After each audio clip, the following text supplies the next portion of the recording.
سلام، من محمد هستم. منم علیم. یک قسمت دیگه از پاگیره اومدیم در چنل یوتیوب. یه اپیزود سوم میخوایم بریم در عجیب ترینا، که این اپیزود میخوایم عجیب ترین ازدواجه ها رو براتون تعریف کنیم. چی میگی؟ محمد جان شروع کن. آقا، توی این قسمت همونجوری که گفتی قراره از مرگ برسیم به ازدواج. بریم سراغ عجیب بله. ترین ازدواج ها و ببینیم که چجوری بوده، چرا عجیب بوده و یه سری هم دیتا بگیریم. به نظر من خیلی باحاله. اه، مخصوصا سومی که آماده کردم به نظرم خیلی عجیب غریبه. حالا بریم ببینیم که به کجا میرسیم. خیلی هم عالی. بریم با مورد اول شروع کنیم. بریم آقا. اولین مورد ازدواج احمد محمد و صفیه عبدالله بوده تا سال 2009، توی سال 2009. حالا مهم. چرا عجیب بوده؟ اگه ایتور عزیزمون زحمت بکشه عکسشون رو بذاره اینجا. چشم، امر دیگه نیست. این زن و خب مرد عزیز با همدیگه با همدیگه 95 سال تفاوت سنی داشتن. شوگر نبیرش بوده. شوگر نبیرش بوده، یعنی احمد محمد 112 سالش بوده، صفیه 17 خب سالش بوده. البته که این او ششمین ازدواج احمد هم بوده، یعنی فکر کنم میخواسته از همه دهه ها و نسل یه ترایی بزنه. ببین اصلا یارو صد و چند سالش گفتی بود آقا؟ 112 سالش. ببین 10 تا چیزی دیگه منطقیه دیگه، تو هر 10 سال یه دونه زن گرفته دیگه. 6 تا، ب- این ششمین ازدواجش بوده. آن شیشمی بود، فکرم دهمیش ششمی بود. بوده. آره خب. نه الان یکم خوب، آره درست شد. خب هر الان 20 چیش سال یه درست دونه. شد، تو داری هر چند سال حساب میکنی ها الا گرفتی. براش. بابا خب زناش قطعا مردن دیگه تا الان. 10 تا زن داشته، مثلا 6 تا زن داشته، مثلا تا 60 70 بعد سالگیش گفته مثلا برم یه میده. زن بگیرم که نمیره، چی بگیرم؟ برم کم سن ترینه رو بگیرم، 17 سال بگیرم که نمیره. آره دیگه، هر گلی یه بوی میده. خب الان بهم حمله میشه تو کامنتاش. خب آره، ولی خب برای من میدونی دارم فکر میکنم که مثلا الان یارو دهه مثلا 70 با دهه 80 تو رابطه نمیره، میگه مثلا ما تفاوت نسل داریم و آره. نمیدونم عقایدمون فرق میکنه و این داستان. ایشون همینجوری عشقی گفته آقا 95 سال که چیزی نیست، یه قرن ببینید، چیزیه. میدونین کجاش عجیبه؟ بخوای تفاوت سنی اینا رو حساب کنی و ماشین حساب بیاری. یعنی انقدر زیاده که واقعا تو ماشین حساب باید بزنی مثلا 90 و چند 100 سال فلان قد اینا. آره. بعد عجیبه واقعا. ولی برای بعد دختره خیلی بد نبوده. میدونی چرا؟ یارو اصلا کار نمیکرده دیگه آقا، اصلا حرکت نمیکرده. اندامهاش به نظرت مثلا اندامهای دستشو مثلا پاشو نری؟ و دختره مثلا یه گوشتیه اون گوشه تخت افتاده دیگه، حالا مثلا باش ازدواجم کردیم دیگه. بعد نمیدونم. 110 سال تجربه داشته یارو. میدونی چی آفرین، میگم؟ این که میگن یه سری دخترا میگن ما از مرد با تجربه خوشمون میاد، شاید آره. داستان همینه. یارو گفت آقا این دیگه تجربهش خیلی طرفدار بالا. شهاب حسین کجایل میگفتید ما تج مرده مثلا چیز دوست داریم جا افتاده. این مورد خیلی خوبیه ها. ببین الان سرچ کنید ببینید آره. از 2009 تا الان اویلیبل هست یا نه. شاید تو تیندر اینا بتونید پیداش کنید. آره، آره. خلاصه که جالب بود. خیلی این خیلی عجیب بود واقعا. تفاوت سنی جالب و قطعا یه عجیب. داستانی داشته دیگه. برید تهشو در بیارید به ما هم بگید. بله، بریم سراغ مورد دوم. بریم. ازدواج آقای، ها نمیدونم اسمش درسته اینجا یا نه، سلطان کوزن و مرو دیبو. اها. که این آقا قدش 2 متر و 51 سانت بوده و با خانومی، سانس دیگه. بعد سانت، و با یک خب خانومی ازدواج میکنه به اسم دیبو که عشقش بوده، حالا با هم داستان عاشقی اها. داشتن و اینا. خانومه 179 قدش بوده، یعنی 180 قد کمی یعنی از نیست خداییش. همیانگینه. خانوما خیلی بالاتر خیلی بوده. بالاتره. آره. ولی خب وقتی اینا بازم. بغل هم قرار میگیرن یه چیز عجیب غریبیه. یعنی حالا عکسش آره. میبینید، یه مثل چیز عجیب و شکیل اونیل غریبیه. دیگه دقیقا. دقیقاً. و اولش هم خانواده این دختر الان خانم عکسش میاد مخالفت اینجا بچه، میکردن عکسش هم.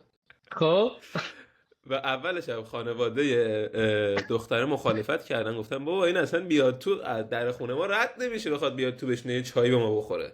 دقیقاً. پس فردا میخوایم مسافرت با این بریم تو ماشین جا نمیشه اصلا. آفرین.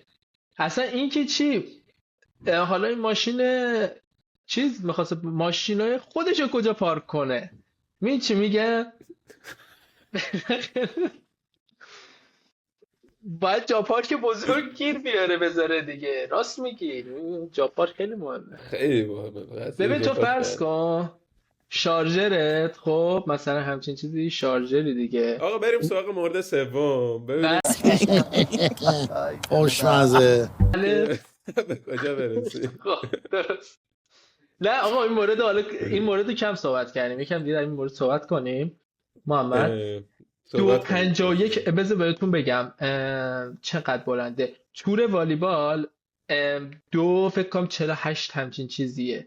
خب من وقتی دستم اینجوری میکنم تا تور والیبال، 2.48 آره من 2.40 خورده من والیبال بازی میکردم زمان. مطمئنه دیگه. مطمئن. خب آره دوستانی که میان بیاین آخر هفته بریم والیبال. بعد نوک انگشتام مثلا میرسید سر تور و واقعا میپریدم، مثلا انقدر از دستم میره بالای تور و 2.50 خیلی بلنده واقعا. اینجوری باید مثلا نگاش کنی، یعنی خیلی سخته به نظر من. کسی اصلا آره. آدم دوستم نمیشه، چون اصلا تو نمیتونی بغل آدم راه بری. اون همیشه باید بشینه، تو همیشه باید وایسی که مثلا بتونی همدیگه رو واقعا ارتباط چشمی داشته باشین. آره خیلی عجیبه. بعد چیزاشونو نداری، نشنالیتی هاشونو؟ من فکر میکنم یکیش آمریکایی آفریقایی باشه، چون نه ندارم. آره.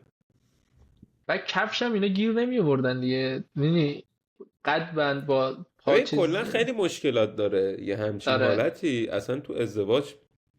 آره تو خیلی ازدواج چی سخته. اصلا افتضاح داستان دقیقاً. داره اصلا. آره دخترایی که قد معیارتونه ایشالله 2.50 گیرتون بیاد بخندیم. بله آره. دختر خانمایی که میگید فقط قد مهمه. آره بقیه‌اش فقط مهم قد نیست. دیگه دیدین این معضلات هم داره. تموم آره. شده رفت دیگه. از این بلندتر داریم دیگه نداریم دیگه. سلطان اسمش سلطان بود دیگه، سلطان 2.50. بله. بله. فامیلی جالبی هم داره. الکوزن. کوزن ال نداره. کوزن. آره واقعا یعنی دیگه در واقع کوزن، در یعنی فامیلیش هم دنبال زن میگشته. آره دیگه کوزن. آره دقیقاً. احتمالاً باباش هم قد بلند بوده که زن پیدا نمیکرده، فامیلیشون شده مثلا رفته ثبت احوالی گفته چی شد دنبال چی میگردین، گفته کجا کوزن. دقیقاً. بعد اینم گفته همین خوبه دیگه، فامیلی همین رو بذارید. واسه این شما محمد یه چیز جالبی که هست توی اروپا میانگین قدی خانم‌ها واقعا بالاه. خب خیلی بالا. یعنی من فکر میکنم 1.70 حداقل هست میانگین قدیشون توی بیشتر شهرها، مخصوصا تو لهستان و هلند و اینا که قشنگ بیشترشون بلند 1.80 میانگین بالا. بلند در واقع بلند قدترین هستن کلا. آره. و اینجا من واقعا مثلا نگاه میکنم همشون قد بلندن. آره پس پسر ایرانی با دختر ایرانی با هم دیگه اوکی شید که بریم اینا خیلی بلندن و خودش دیگه. دکتر هولاکویی متخصص روابط. آره دیگه میخوام بگم بعداً مشکلی علاوه قدی برای کسی ایجاد نشه. بله ممنونی از شما. خواهش میکنم. مورد سوم بریم سراغ مورد سوم خانومه آماندا راجرز و سگ عزیزش. الان من فکر می‌کنم سگ عزیزش مثلا یه اسم سگ فامیلیش عزیز مثلا چیز دیگه ازبک چیزی باشه. خب این خانم تو سال 2014 که شده 48 سالش گفته که من دیگه از مردها خسته شدم، میخوام با سگم ازدواج کنم. من دیگه چیزی ندارم برای گفتن. پاشیم بریم اصلا به نظرم اپیزود جمع کنیم بریم.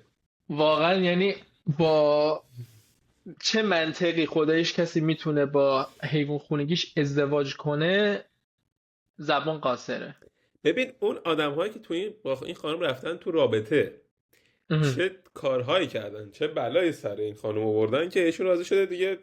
البته که ما نمیخوایم توهینی کنیم که بگیم سگ بده، نه که در مقام ازدواج مثلا برید.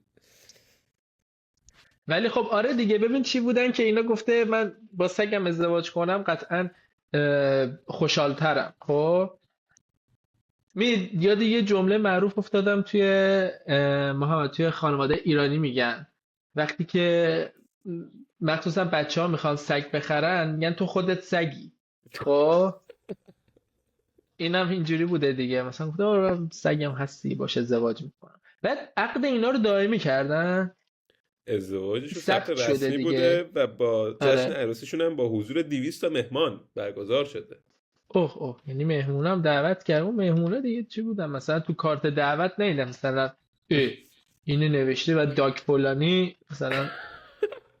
اینا واقعا خیلی جالبن ها، یعنی یه چیزایی مثلا براشون عجیب نیست. ما بهترین عروسی ها رو تو ایران میریم شبش میشینیم چقدر غیبت میکنیم، چقدر کیف میده. آره دقیقاً. فکر کنم بعد عروسی اینا مثلا نیسان گفتن که آقا عجب عروسی خوبی بود. آره عجب دامادی.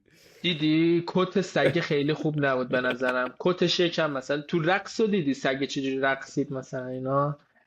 معلوم بود قبل اینکه بیان با هم دعواشون شده بوده. آره معلومه. آره آماندا خیلی خوب نگاش نمی‌کرد اصلا. آره مثلا خوب مثل اینکه مثلا دیر رفت، سگ دیر رفته و دنبالش مثلا از سالن بیارتش. آره یه ساعت ما داریم پشت سر منده خدا غیبت میکنیم. خداییش خیلی عادی سازیشون یه جوری مثلا اینا عادی سازی کردن، رفتن شامپاین زدن و سلامتی شما دوتا و اینا توست گفتن و اینا. انگار نه انگار مثلا یارو سگه. حالا بعدا عکسش هم ادیتور گلمون میذاره میبینیم. بله حتما. آره نژاد سگه و اینا رو ببینیم که بعداً میتونیم از آماندا بپرسیم ببینیم راضیه یا نه. مثلا اگه بتونیم آماندا رو پیدا کنیم که باهاش مسابقه بگیریم به نظر من عالی میشه. من پیداش میکنم آیدیشو. بچه‌ها اگه تونستید کسی پیدا کرد کامنت کنه، من سعی میکنم باشه من با زبون خودشون باش مصاحبه میکنم. آره ببینم اوضاع احوالش چجوریه. آره اصلا بازی اوکیه. مثلا اینکه سال 2016 یعنی 2 سال بعد از ازدواج ازش پرسیدن که ازدواج چطوره و اینا، گفته من خیلی راضیم. آره دیگه، فقط غذای سگ یکم گرونه.